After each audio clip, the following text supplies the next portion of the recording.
Glória a Deus. Boa noite. Paz seja com todos vocês.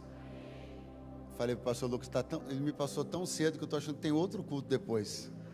Tem outro não. Mas que bom revê-los, que alegria. Não faz muito tempo que eu tive o privilégio de estar aqui, numa manhã de domingo, e estou tendo a alegria de retornar com brevidade para servir essa igreja, que sempre me abençoa muito, muito, muito. Deus seja louvado. Quero agradecer ao pastor Bruno, quero agradecer ao pastor Lucas e ao pastor Marcelo, que hoje estão, aqui na direção dos trabalhos. Deus abençoe muitíssimo a vida de vocês, suas esposas, e esse culto que já está fervoroso, esse culto que já está contando com a liberdade do Espírito Santo. Está gostoso estar aqui nesse lugar, bom é estar aqui. Que o nome do Senhor seja glorificado, que vocês sejam preservados assim, nessa espontaneidade, nessa graça, nesse desejo de deixar de verdade o Espírito de Deus fluir, porque é isso que Deus quer. Deus quer fluir. É a gente que atrapalha, quando atrapalha, mas hoje, graças a Deus, não estamos atrapalhando. Seja Deus louvado. Pega a sua Bíblia nesta noite, por favor.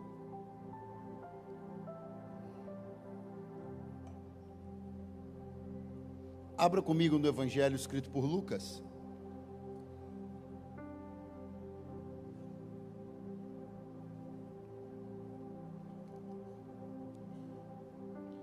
Capítulo de número 22. Evangelho de Jesus, escrito por Lucas, capítulo 22, versículo 47.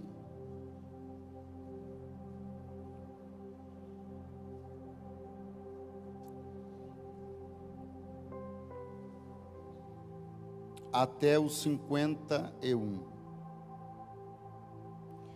Está escrito assim: e estando ele ainda a falar, surgiu uma multidão, e um dos 12, que se chamava Judas, ia adiante dela, e chegou-se a Jesus para o beijar. E Jesus lhe disse: Judas, com um beijo traz o Filho do Homem? E vendo os que estavam com ele o que ia acontecer, disseram-lhe: Senhor, feriremos a espada? E um deles feriu o servo do sumo sacerdote e cortou-lhe a orelha direita. E respondendo Jesus disse: Deixai-os, basta. E tocando-lhe a orelha, o curou. Amém. Quantos podem dizer amém? Quantos podem dizer graças a Deus? Deixa eu agradecer ao meu amigo do teclado. No final a gente faz alguma coisa, que eu não tenho muito o hábito, mas muito obrigado, tá? Pela sua gentileza e desejo de servir. Nós estamos aqui posicionados na linha do tempo do ministério de Jesus, lá no finalzinho. Você deve ter percebido isso porque ele foi preso nesta cena aqui. Aqui é o jardim do Getsêmani. Aqui foi onde Jesus tinha chegado, pouco antes, com seus discípulos para orar. Ele deixou 8 dos seus discípulos. Num ponto, avançou com apenas 3, Pedro, Tiago e João. Deixou os 3 num segundo ponto, avançou um pouco mais sozinho. E ali ele orava.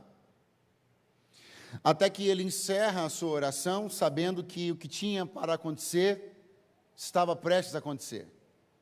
Estava a segundos de acontecer, a sua prisão. E no meio desta confusão, que foi uma confusão, uma operação policial, que demandou uma quantidade grande de servidores do Sinédrio, que era uma instituição religiosa, mas que tinha também um pouco de poder de polícia. Então, a confusão gerada por uma operação que demanda servidores dessa instituição, com mais o pessoal que gostava da confusão, né? A multidão que foi atrás para ver do que ia dar. E no meio dessa confusão toda, acontece um fato que tinha tudo para ser um acidente, um episódio desastroso, mas que acabou por colocar um homem dentro da história, acabou dando notabilidade a alguém que poderia ter passado absolutamente desapercebido dentro da história bíblica, mas que de repente lança-se uma luz sobre ele, e ele ganha então uma ênfase, um papel que merece a nossa atenção. Ele vai receber o último milagre de natureza física praticado por Jesus. Se considerarmos a salvação, e obviamente consideramos como o maior de todos os milagres, então, o ladrão da cruz é o último indivíduo a receber um milagre do ministério encarnado de Jesus. Então, ele será, este homem aqui, o último indivíduo a receber um milagre de natureza física operado pelo ministério de Jesus. É interessante que ele não desejou ardentemente isso e nem elaborou um plano para isso, como fez a mulher do fluxo de sangue. Ele não clamou em alta voz para que isso acontecesse, como fez o cego Bartimeu.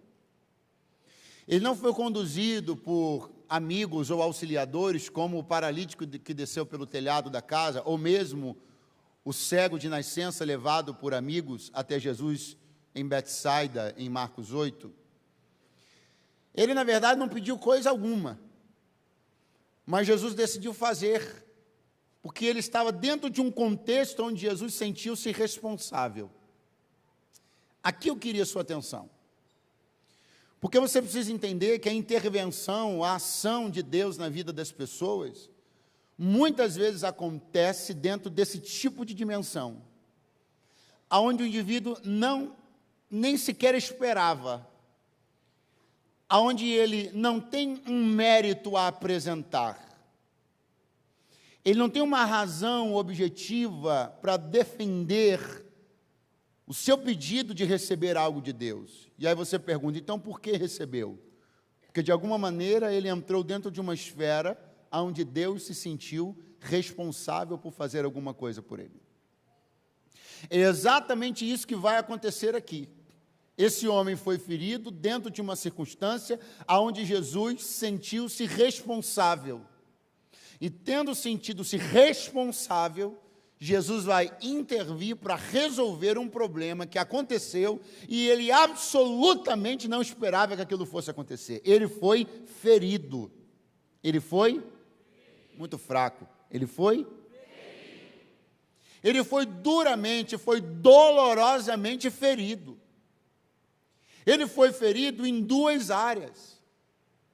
Ele foi ferido, obviamente, na área física, porque ele teve uma mutilação da sua orelha direita. E ele foi ferido numa outra área que dói tanto quanto a primeira. Ele foi ferido no seu ego. Mas eu vou falar disso já já. Por ora, eu quero apenas dizer para você uma frase que eu pretendo que esteja no seu coração até dizermos amém essa noite. Feridas têm propósitos. Eu queria que você pudesse dizer para umas 3 pessoas próximas a você, feridas têm propósitos. Abre meu monitor um pouquinho mais aqui, o pessoal da técnica, por favor. Você disse? Vai de novo. Feridas têm propósitos. Eu quero desafiar você hoje, não a criar uma visão ilusória, uma visão romantizada, uma visão, não. É sobre a realidade da vida que eu vim falar, sim. E na realidade da vida é possível enxergar e descobrir essa verdade, que feridas têm propósitos, que coisas que acontecem e que em circunstâncias normais poderiam nos empurrar para a desgraça, poderiam nos empurrar para os abismos da vida, acabam por prestar um serviço magnífico, nos colocar na rota de Deus. Nos colocar para ter um encontro que não aconteceria se aquilo que você não queria não tivesse acontecido. De repente, encontros são promovidos, de repente, Deus toca em alguém, olha para alguém, e alguém olha para Deus pela primeira vez, simplesmente porque estava no lugar que pensa ser errado, na hora que pensa ser errada, para receber uma ação de alguém, sofrer, sangrar, doer, mas sair no final, participando de uma coisa muito maior do que jamais imaginou poder participar. Feridas têm propósitos. Pastor, sobre quais propósitos o Senhor está falando? Eu estou mostrando para você um homem. Quem é esse homem? João diz o nome dele, Malco. Qual é a sua profissão? Servo do sumo sacerdote. Então ele obedecia diretamente ao alto clero da religião. Ele era uma espécie de soldado do Sinédrio, ele era a ponta da lança do Sinédrio. Era quem ia para a rua para fazer valer as intenções do sistema religioso. Era quem ia para a rua para reprimir, oprimir, fazer valer. Era quem ia para a rua para sangrar outros e ser sangrado se necessário. Tudo isso para defender, anote isso, defender uma bandeira que ele jurava ser a melhor, a mais legítima. A bandeira que merecia sua devoção, sua entrega. A bandeira que ele segurava com orgulho. Só que de repente ele vai entrar nesta cena e na cabeça dele, ele entra numa posição. Qual? A de quem está certo. A de quem está? Do outro lado tem Jesus. Na cabeça dele, Jesus está na posição de quem está? Muito bom. De quem está? Então ele está, Jesus está, ele está do lado da lei, ele está do lado do que é correto, ele defende a bandeira certa, ele luta pela causa correta, ele está com as pessoas do bem. Do lado de lá, alguém que está alvoroçando multidões, falando contra a lei de Moisés, e precisa ser detido, capturado, é um inimigo público. Mas o que Malco vai descobrir naquele dia é que as posições que ele jurava que estavam certas estavam invertidas. E que a bandeira que ele jurava que defendê-la era o melhor que ele podia fazer, aquela bandeira não podia nem defendê-lo mais. Pastor, onde o senhor quer chegar? Já cheguei. Eu já estou te dando a primeira razão pela qual eu tenho autoridade de Deus para dizer que feridas têm propósito.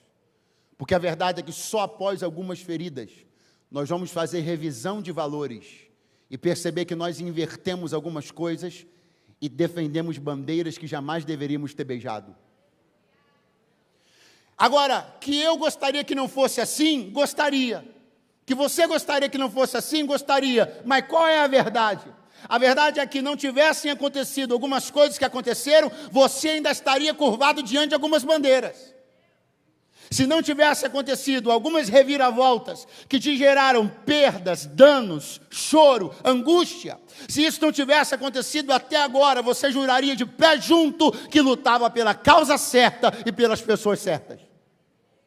Eu quero dar um glória a Deus, você vai ficar chateado comigo, mas eu vou dar um glória a Deus por cada gota de sangue que você derramou e cada lágrima que você chorou, porque foi isso que deu a você a capacidade de rever quem andava na tua frente, quais eram as suas referências, quem estava sobre você. Eu quero dar um glória a Deus, você vai ficar chateado quando você quiser, mas eu vou dar um glória a Deus por cada gota de suor, por cada gota de lágrima, por cada gota de sangue, porque elas foram responsáveis por você em tempo ser colocado na posição certa e tirar quem ocupava da tua vida uma posição que não deveria ocupar.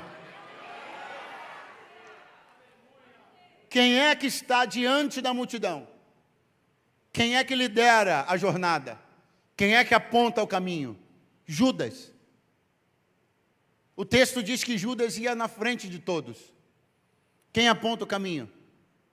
Quem mostra onde é? Quem lidera as pessoas? quem é a referência deles. Olha quem eles estão seguindo e não sabiam. Feridas são instrumentos que nos dão a capacidade de rever quais pessoas elegemos e conferimos, facultamos essas pessoas posições que nós acreditávamos que elas eram dignas de ter, mas que daqui a pouco, em alguma próxima cena ou próximo capítulo, elas vão mostrar que nunca deveriam ter a posição que nós demos para elas. Eu não sei quantos glória a Deus, quantos aleluias nós vamos ter esta noite aqui. Eu já passei da fase de ficar preocupado e motivado essencialmente por isso. Mas eu vim cumprir uma missão hoje aqui e vou executá-la. Eu vim dizer a você para parar de reclamar. Vim dizer a você para parar de fazer da sua história uma história absolutamente triste, deprimente, etc. Eu vim dizer que tudo que aconteceu até aqui serviu para colocar você exatamente aonde você está agora. Oh, glória a Deus!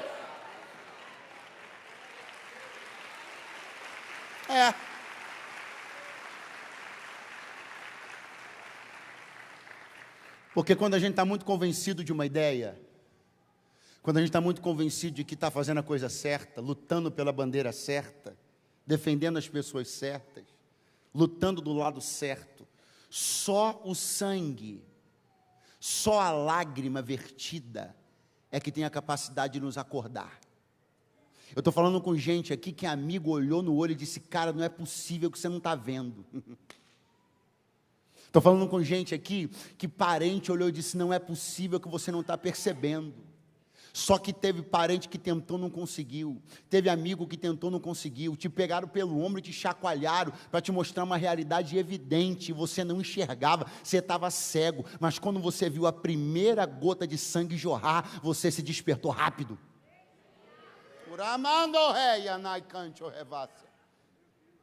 Escute, o texto está dizendo que ele vai, acreditando estar na posição certa, lutando do lado certo, defendendo a bandeira certa, e vai ser golpeado. Quando de repente eles vão se aproximando, Jesus está com os seus discípulos do lado de cá, e há uma pergunta. Essa pergunta João diz quem foi que fez, foi Pedro.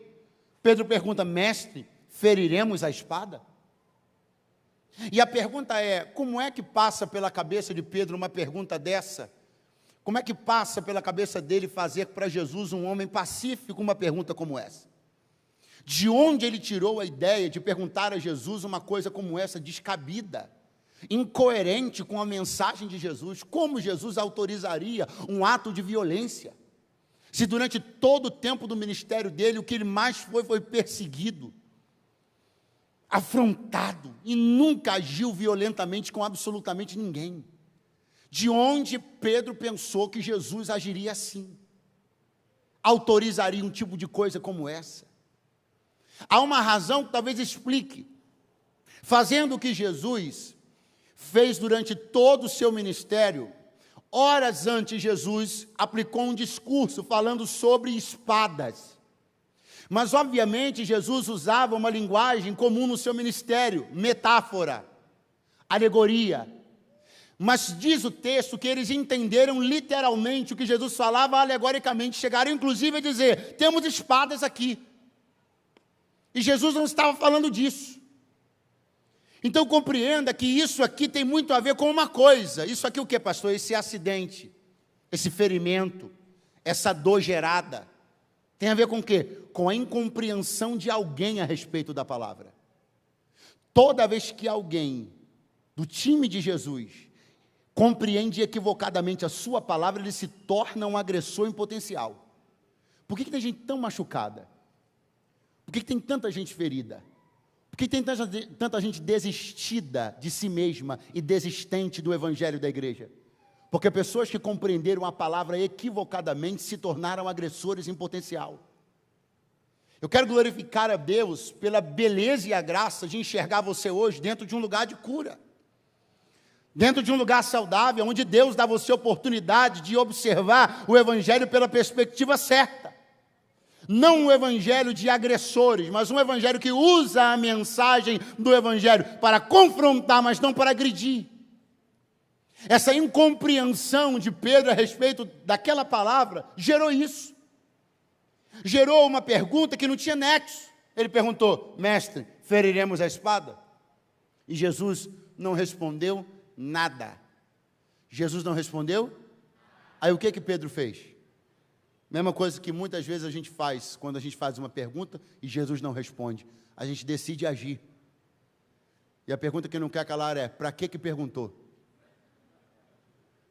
Porque existem 3 formas de Deus se manifestar: sim, não e silêncio.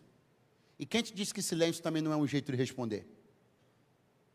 O silêncio não é interpretativo. Eu não posso interpretar o silêncio de Deus de um jeito e achar que ele concordou ou que ele discordou. O silêncio é só ele dizendo: não é a hora de responder agora. Só que Pedro pega a espada e vai fazer o que estava na cabeça dele. O que ele achou que deveria fazer. De onde ele tirou isso? Mas ele achou que cabia um ato violento dentro daquele momento, do ministério de Jesus. E é isso que ele vai fazer. Vai pegar uma espada e, apartado do grupo, apartado da ação coordenada de um grupo, apartado da ação de liderança de Jesus, ele vai para um voo solo. Eu tenho medo dos voos solo. Ele vai fazer uma coisa desconectada com o propósito de Jesus e do grupo, uma coisa que só funcionava na cabeça dele. Muito cuidado, meu irmão e minha irmã, com coisas que só funcionam na sua cabeça, que estão desconectadas e descoordenadas da missão na qual você faz parte. Aleluia. Pedro vai pegar essa espada e ele vai dar um golpe. Diz a Bíblia que ele vai acertar a orelha direita de Malco. Vamos ser francos. Alguém acha aqui que alguém numa situação de pressão como essa vai para cima de alguém para acertar a orelha de alguém? Sejamos francos. Você acha que Pedro mirou a orelha e acertou ou mirou o pescoço e errou? Alternativa 1 ou 2? Vocês estão me ouvindo bem aí? Alternativa 1 ou 2? Então vamos deixar uma coisa aqui clara, sem corporativismo. Eu sou discípulo de Jesus também, não posso ser corporativista. Vamos ser francos. Pedro tinha uma intenção, dar cabo da vida do cara. Ele pegou a espada e foi para cima, mas ele errou. Pastor, mas ele acertou a orelha, mas errou o pescoço. Sabe aquela coisa do copo meio cheio e meio vazio? Você está chorando, está sangrando, mas está vivo. Deus me trouxe para te dizer uma coisa: quem saiu para fazer algo contra você, não saiu para te causar um ferimento, saiu para causar sua morte. Mas se você está chorando, se você tem voz para chorar, é um indicativo que quem queria fazer o que queria, não conseguiu. Aleluia.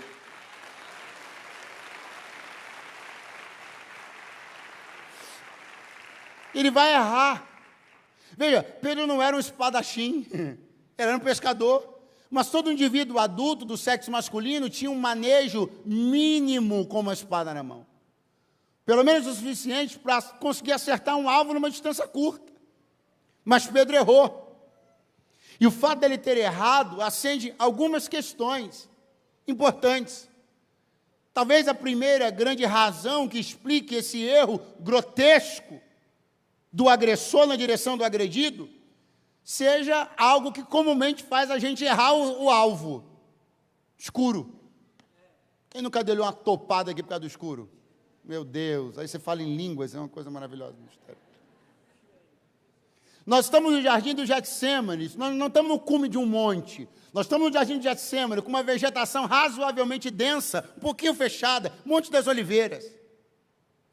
Tanto é verdade que o texto diz que eles têm tochas nas mãos, o ambiente tinha pouca luz. E compreenda porque, quando eu falo para você, era escuro, você diz, é ruim. Aí eu digo, é escuro, e por isso o agressor errou.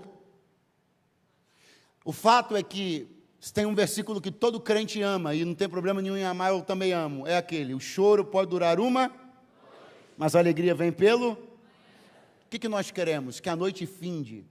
Mas o que não sabemos? Que a noite esconde. O que queremos? Que a noite termine. O que não sabemos? Que Deus usa até a noite para nos esconder daqueles que nos enxergam como alvo. Segura a mão de alguém que está do teu lado agora, em nome de Jesus, dá uma acordada nele, diga assim: eu entendo que você não vê a hora dessa noite passar, mas entenda que Deus pode estar usando esse momento para esconder você de alguém que quer teu fim, que é a tua morte, mas não vai te acertar.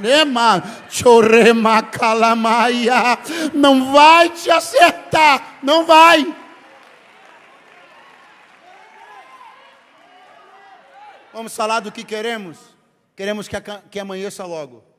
Vamos falar das perguntas que nós não fazemos? Pergunta que nós não fazemos: estou pronto para o amanhecer? Estou pronto para me tornar visível? Estou pronto para um facho de luz acender em cima de mim? Estou pronto para notoriedade? Meu ambiente está livre de ameaças a ponto de que a luz possa ser acesa sobre mim?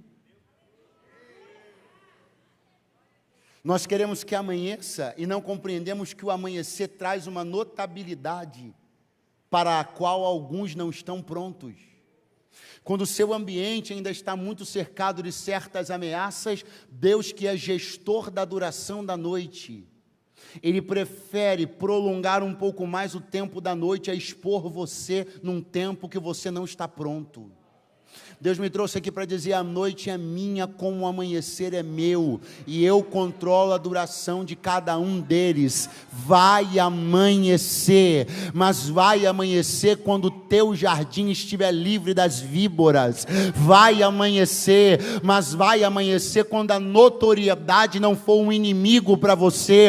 Vai amanhecer, mas vai amanhecer quando ser enxergado não representar um risco que você não pode administrar. Deus me trouxe aqui para te dizer: eu tenho controle sobre tudo, sobre o anoitecer e sobre o amanhecer. Quando você tiver clareza, quando você souber lidar com ameaças, quando você tiver maturidade para lidar com retaliações, quando você tiver equilíbrio para lidar com a visibilidade, eu autorizo a noite a acabar. Enquanto isso, eu prefiro te esconder do que te perder. Aleluia.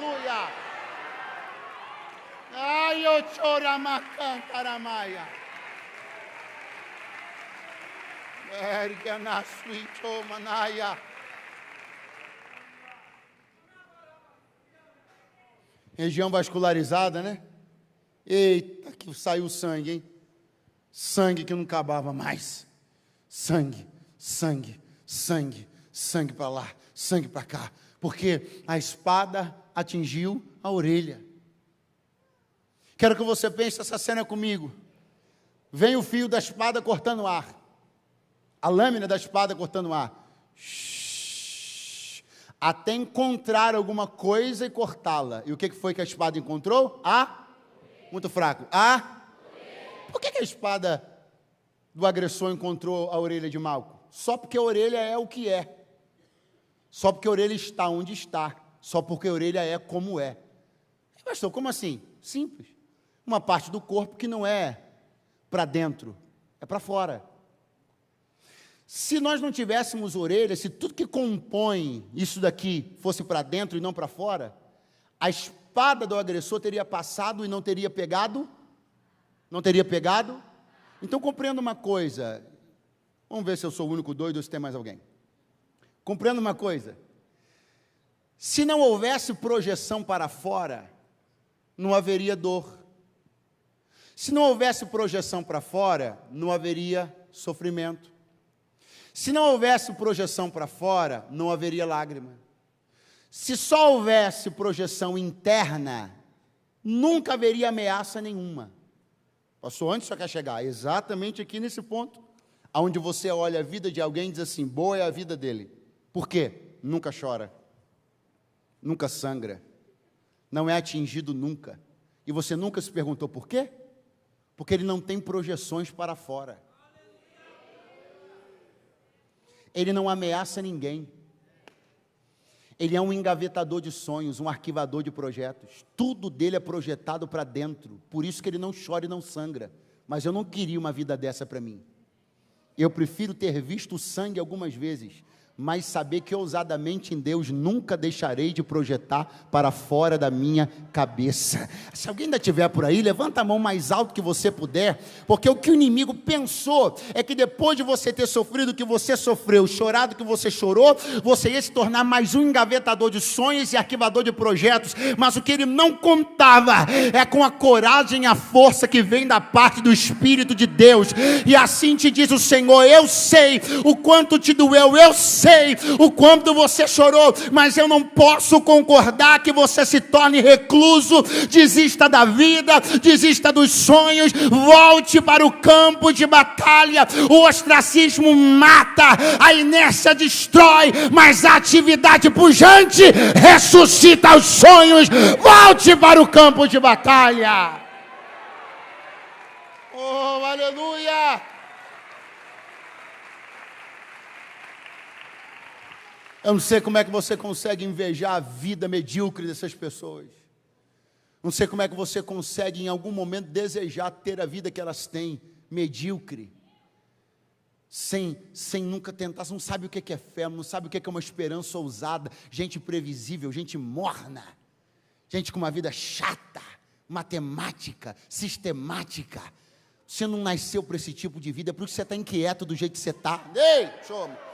É por isso que você já está se coçando, já está ficando com raiva de mim, já botou defeito num montão de coisa. É por isso, é porque você sabe que Deus achou você para te falar. Você se tornou um arquivador de sonho, um engavetador de projeto. Você está querendo copiar o jeitinho mais ou menos seguro das pessoas viverem. Ah, pastor, estou buscando na minha vida agora estabilidade. Para de ser chato, você não está buscando estabilidade, você virou um covarde. Mas Deus te trouxe hoje aqui para te dizer: volta a ser quem você era, volta a ser quem você era.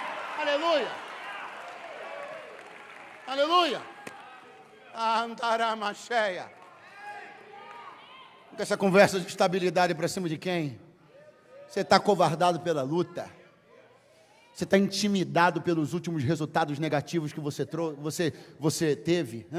E agora você está com um discurso todo polido, todo ajeitado, todo calculado para defender sua falta de coragem, travestindo ela de prudência. Não, porque agora, essa altura da minha vida, essa altura da tua vida que tu tinha que estar botando para quebrar. Não, porque depois de uns 20 anos de evangelho, a gente se torna mais maduro e mais coerente e mais chato. Seu chato de galocha. Depois de 20 anos de evangelho, era para tu estar com a faca no dente. Depois de 20 anos de evangelho, tudo que tu já viveu com Deus, agora que era para tu estar sacudindo essa geração, chamando essa molecada, dizendo para eles: Deus cumpre promessa. E aí eu estou sentindo ele aqui: Deus é fiel, vamos embora, levanta! Glória! Desempoeira, tira a harpa do salgueiro, pega a espada de volta, levanta teu escudo, porque assim te diz o Senhor: decepção não vai te afundar. Você nasceu para a guerra, você nasceu para uma fé extraordinária e uma esperança audaciosa. Levanta e vai. Glória a Deus. Cantará mais chorioconorreia na cheia. Aleluia. Esse discurso não está te ajudando. Essa tentativa de fazer as pessoas sentirem pena de você não está dando nada. Eu preciso te dizer que os seus textões nas redes sociais não estão te tornando não estão te tornando melhor. Não estão te tornando mais amado nem mais admirado. Se você quer atrair a pena das pessoas achando que isso vai trazer alguma coisa boa para você, esqueça. Ninguém gosta de quem se sente coitado. Pastor, eu entrei na igreja para ouvir isso. É na igreja que você entrou para ouvir. Na igreja. Na igreja que você entrou para ouvir. Ninguém gosta de colar com gente com discurso derrotista, gente pessimista, gente... Ninguém gosta disso, cara. Ninguém. As pessoas estão correndo de você, você não está percebendo, estão fugindo de você.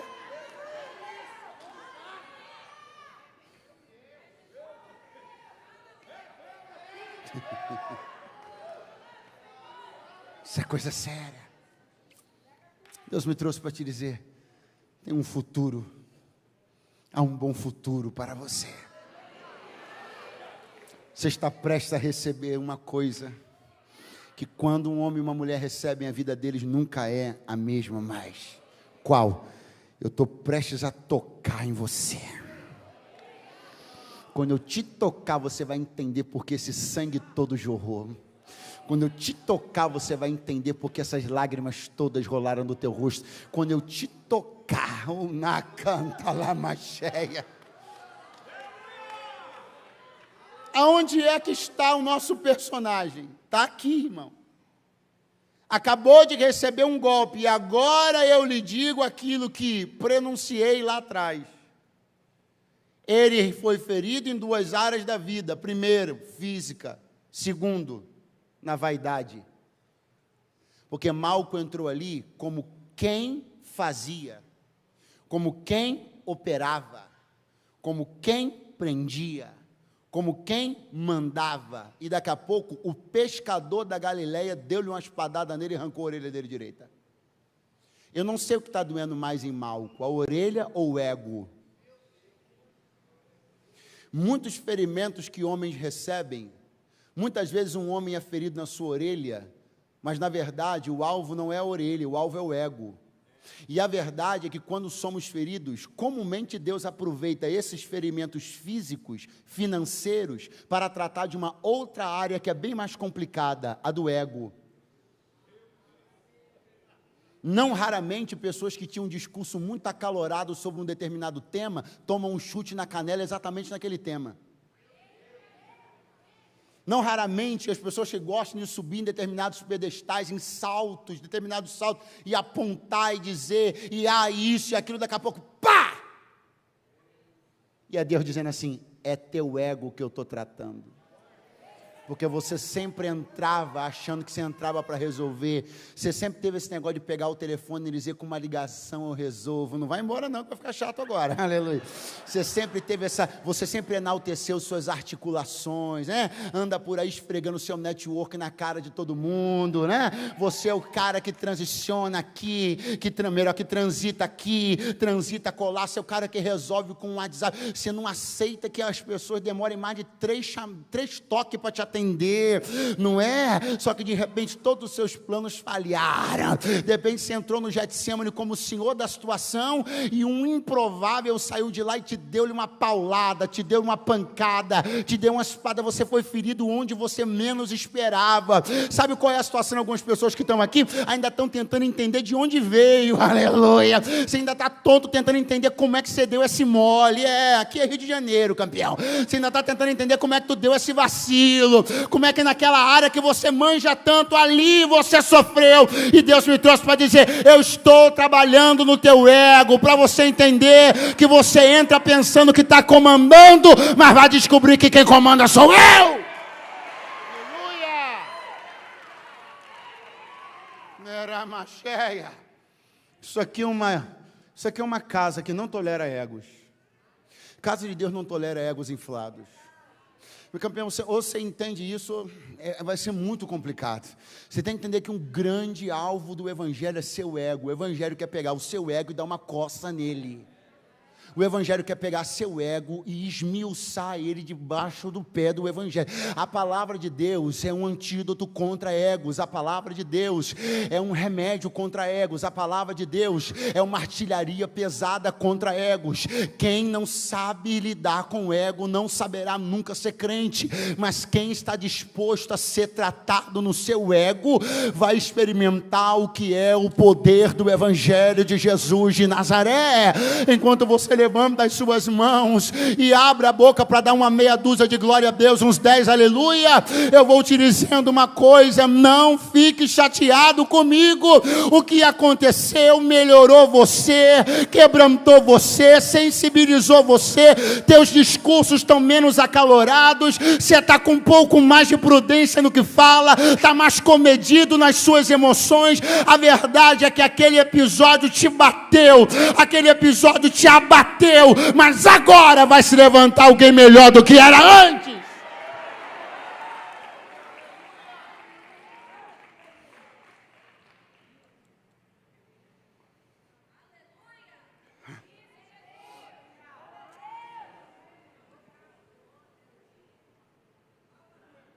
Eu já conheci pessoas altivas. Já conheci pessoas dominadas pela vaidade. Já conheci pessoas que se orgulhavam muito da sua altíssima capacidade de resolver tudo. Eu conheci uma pessoa que, desde a forma de se vestir até a forma de falar, de tratar os outros, quem tinha menos, altiva. E um dia, eu entrei numa prisão para visitar essa pessoa. E eu a vi com uma bermuda qualquer, com um chinelo de dedo qualquer, com uma camiseta qualquer, sem ter a menor noção do que faria no minuto seguinte. Eu vi com os meus olhos alguém que resolvia tudo com um telefonema, sem ter a menor ideia do que fazer. Eu conheço a escola dos egos, e ela funciona.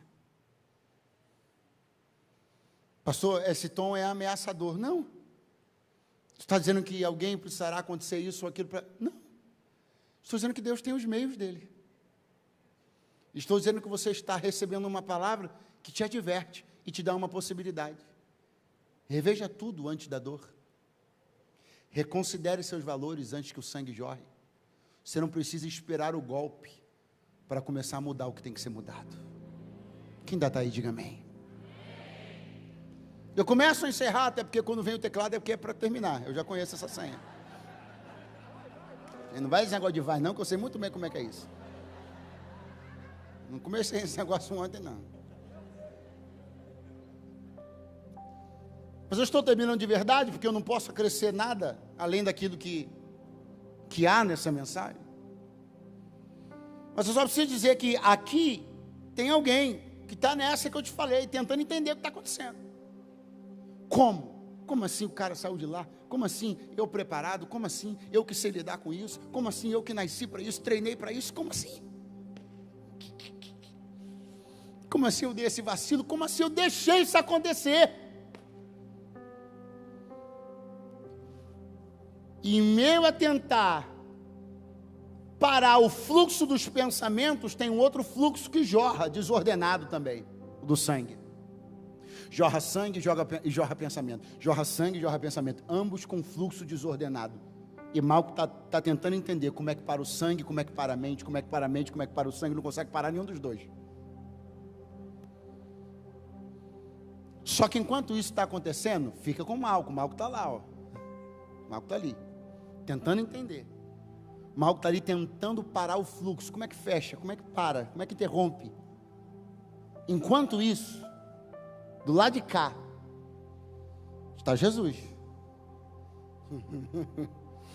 E havia um abismo entre eles dois. Abismo. Da indiferença de Malco, da sua certeza de que ele lutava pelo lado certo, um abismo. Só que a dor de Malco veio construindo uma ponte. E Jesus começou a passar por cima dela. Jesus começou a usar a ponte da dor como um meio para atravessar aquele abismo e chegar do outro lado. E enquanto Malco tentava sanar e resolver sem sucesso o fluxo do seu problema, ele nem percebeu que aquele que ele reputava como seu inimigo número 1 está a poucos metros de chegar perto dele. Jesus foi se aproximando, até que Lucas sutilmente diz: e Jesus o tocou. Só que tem tanta sutileza na narrativa de Lucas que a gente nem para pensar no que isso representa. Alguém aqui já viu um filme onde, no momento mais acalorado da briga entre dois, o vilão e o mocinho, o vilão vai e bota a mão no rosto do mocinho? Não existe toque agradável entre adversários. Malco nunca permitiria se ser tocado com gentileza por alguém a quem ele reputava ser seu inimigo. Só que a dor, o envolvimento dele com a própria dor, fez com que ele não percebesse que Jesus se aproximava mais e mais, mais e mais, mais e mais, até tocar na sua orelha direita. E eu penso que como pensando Jesus como eu penso, Jesus não tocou com a ponta do dedo. Jesus espalmou a mão e aproveitou para colocar a mão inteira no rosto ameaçador daquele que achava que estava diante do seu adversário, mas vai descobrir que estava diante do seu amigo.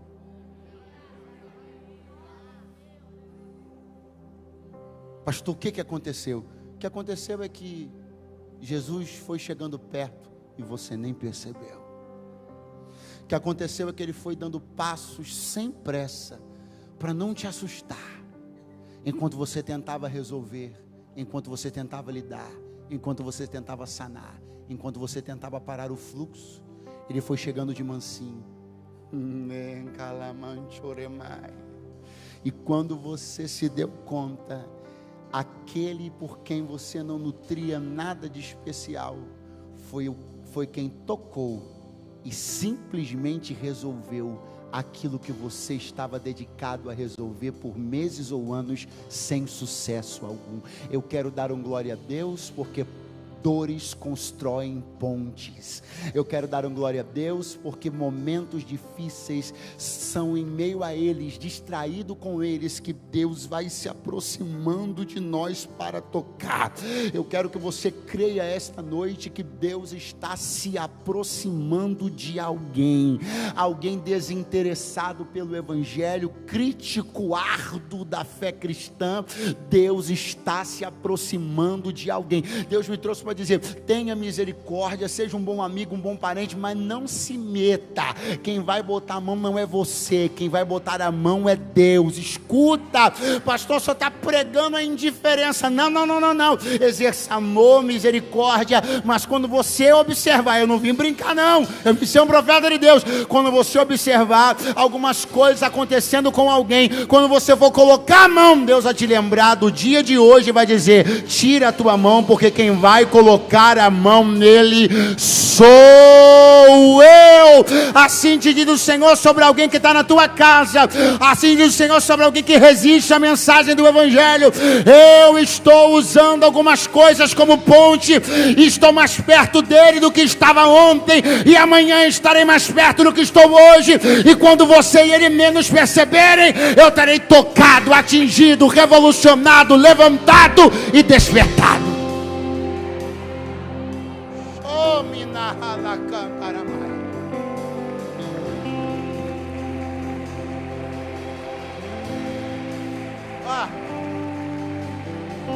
Você vai repetir bem forte após mim para a gente ficar de pé. Antes de ficar de pé, você vai repetir assim, ó: tocou, muito fraco, tocou, curou. De novo, vai: tocou, curou. Olha para o seu vizinho e diz: simples assim. Horrível, vai de novo, diz: simples assim. E só pode ser simples assim porque foi Jesus quem fez. Vai ficando de pé do teu lugar essa noite, vai ficando de pé do teu lugar.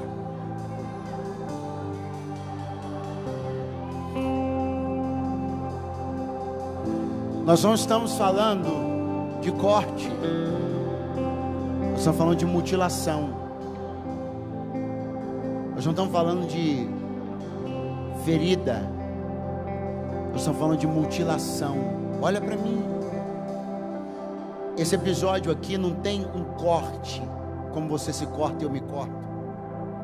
Esse episódio aqui não tem um machucado. Esse episódio aqui tem uma mutilação. O que tem? Não fica com medo não. O que tem? Eu não sou da área de saúde, mas essa aqui eu sei. Se você estiver próximo de uma cena de acidente, e de repente, se durante um acidente de trabalho, de trânsito, uma pessoa perder, por exemplo, um dedo, o que é o melhor se fazer? Tenta achar. Sim ou não? Achando, preserve. Sim ou não? Tenta arrumar um gelo. Eu estou falando certo, pessoal que é da área de saúde aí? Tente levar aquilo refrigerado o mais rapidamente possível até o pronto-socorro, para que as chances de um reimplante, de um implante ou reimplante, não sei, aconteçam. Ok? Sim ou não? O que nós temos aqui no texto? Uma mutilação. pedaço da orelha de Malco está em algum canto do jardim. Tem um pedaço da orelha de Malco debaixo de alguma árvore. Tem um pedaço da orelha de Malco do lado de alguma pedra. Mas eu não vi Jesus com uma tocha.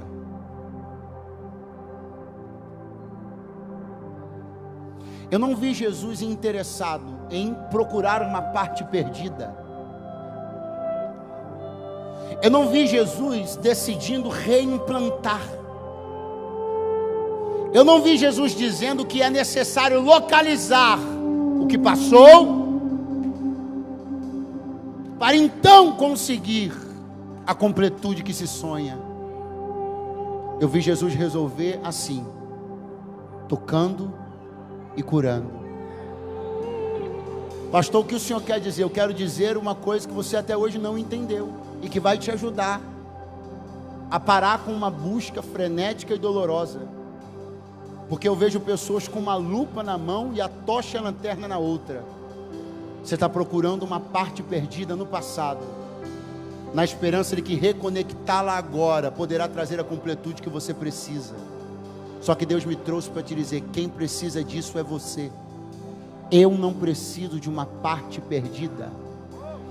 O meu plano não é reimplantar, o meu plano é fazer uma coisa.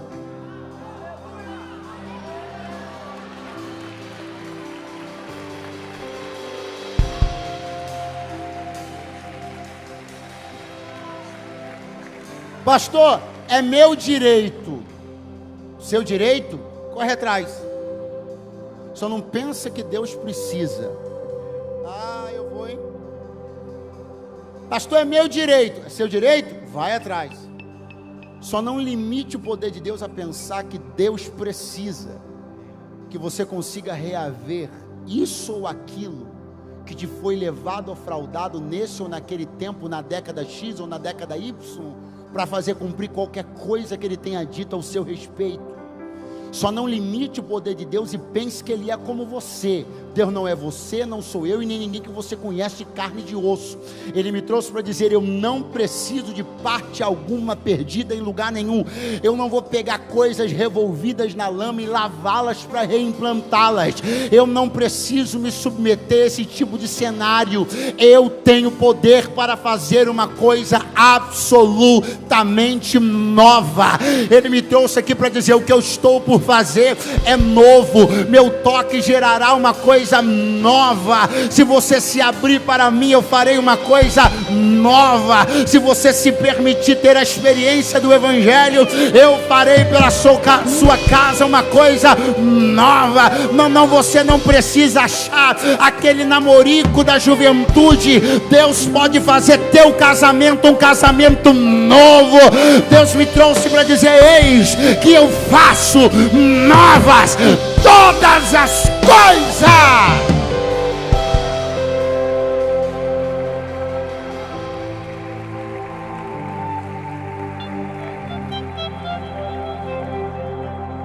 Pare de procurar por coisas que Deus não precisa delas. Segura a mão de alguém do seu lado agora. Pode fechar o corredor. O rimi kalama choramai o revacia choma. Ricanta canto de o relevar a canto de omenefácia. De ominência raios de ominência fai. Deri kalama hori canto remachona canto remergines. O Senhor te diz: levanta. Para de rastejar pelo terreno da vida atrás de uma coisa que você perdeu. Para de rastejar com uma lanterna, uma lupa na mão, achando que você precisa reconectar coisas do seu passado para poder viver um futuro melhor. Assim te diz o Senhor: quem te toca pode fazer o novo. Quem te toca tem poder para fazer o novo. Quem está contigo desta vez tem poder para fazer o novo. Eu não sou Deus de arranjos, eu não sou Deus de ajustes, eu não sou Deus de gambiarras, eu sou Deus de coisas novas. Ei, você que tem o vício do improviso, assim te diz o Senhor: eu não improviso, eu faço uma coisa nova. Ei, você que gosta de uma fita isolante, de uma fita crepe, de um durepox, assim te diz o Senhor: eu vou fazer uma coisa nova. Uma coisa nova eu vou fazer. Será para o louvor da minha glória, será para o espanto dos teus familiares, será para o assombro dos teus adversários. Uma coisa nova eu vou fazer. Ela será alardeada na terra, será notícia no teu bairro. Uma coisa nova eu estou por fazer. Se você acredita no Deus de coisas novas, então erga a sua mão junto com a mão de quem está do seu lado agora e tire alguns segundos para clamar que o novo de Deus se manifeste nos seus negócios, na sua família, no seu ministério. O novo de Deus, o novo de Deus, o novo de Deus, o novo de Deus, o novo de Deus.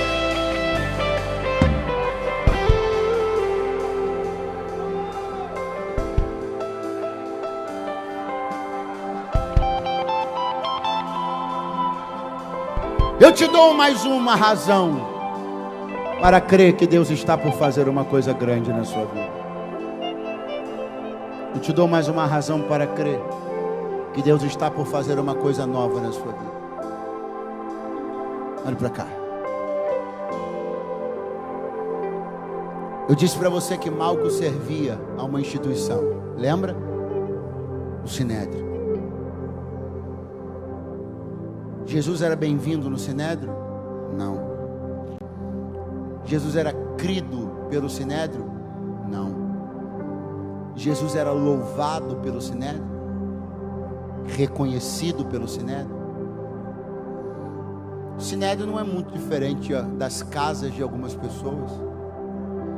Não é diferente de algumas empresas, de alguns ambientes, onde Deus não é reconhecido, não é celebrado, não é adorado. Pelo contrário, é até detestado.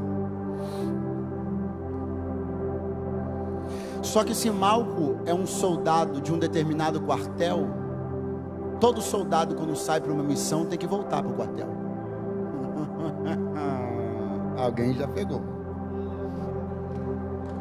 E o soldado Malco vai ter que voltar para o quartel e vai ter que escrever um relatório.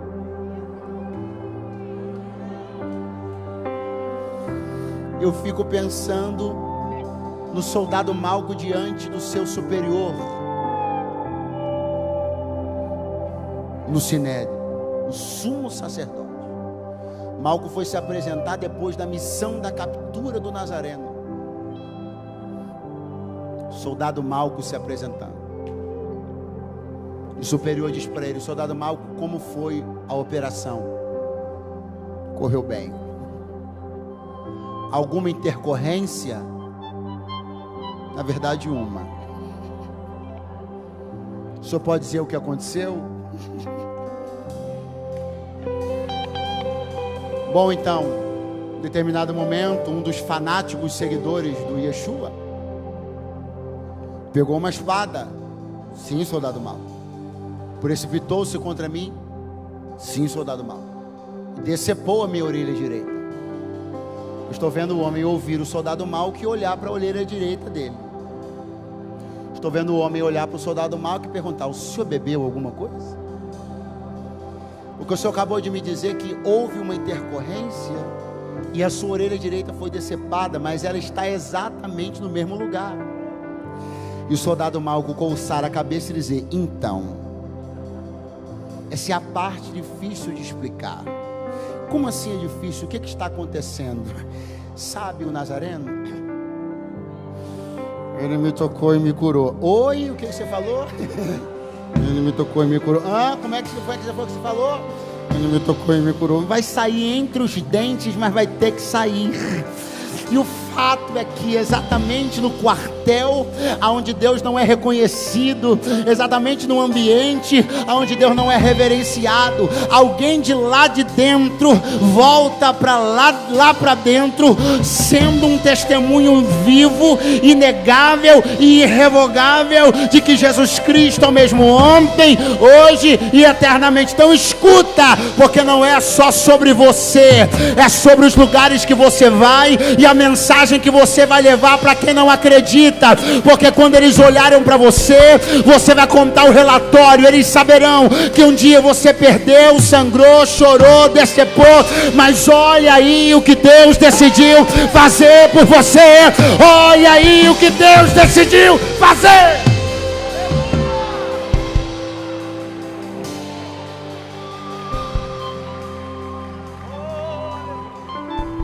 Aonde Deus não é bem-vindo, seu testemunho vai entrar. Aonde Deus não é louvado, sua história vai entrar. Aonde Deus não é reconhecido, o que Ele fez na sua vida entra junto com você. E é por isso que Deus é o grande interessado, o maior interessado em tocar na sua vida e fazer uma coisa nova. E eu profetizo que Ele fará. Será maravilhoso. Será para deixar alguns de boca aberta, outros de queixo caído e alguns terceiros com as duas coisas ao mesmo tempo. E você vai se lembrar desta noite de domingo, onde Deus disse para você: eu não preciso dos artifícios normais, dos reimplantes, eu estou para fazer uma coisa nova. E para quem quer ser tocado por Deus, a hora de se manifestar de alguma forma bem barulhenta é agora, porque Ele está em busca de alguém que Ele possa tocar. Quantos dizem glória a Deus? Quantos dizem aleluia? Quantos creem que Deus está mais perto hoje do que estava ontem de alguém por quem você tem orado?